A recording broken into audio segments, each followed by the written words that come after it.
Narinig mo na ba ulit ang pangalan ng Zodiac Killer, ang isa sa pinakakilalang serial killers na hindi pa rin nahuhuli hanggang ngayon?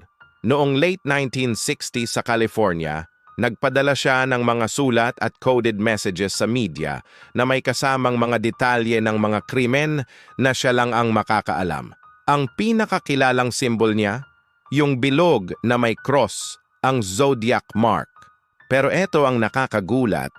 Sa mga bagong investigation at online sleuth theories nitong 2020s, may mga bagong suspects na lumalabas. May iba nagsasabing dating military cryptographer daw. May iba namang pinaghihinalaang journalist na ginamit ang kaso para sumikat. Gamit ang DNA tech at AI decoding, sinusubukan pa rin ng mga eksperto na i-crack ang natitirang ciphers ng Zodiac. Pero hanggang ngayon, walang malinaw na sagot kung sino talaga siya.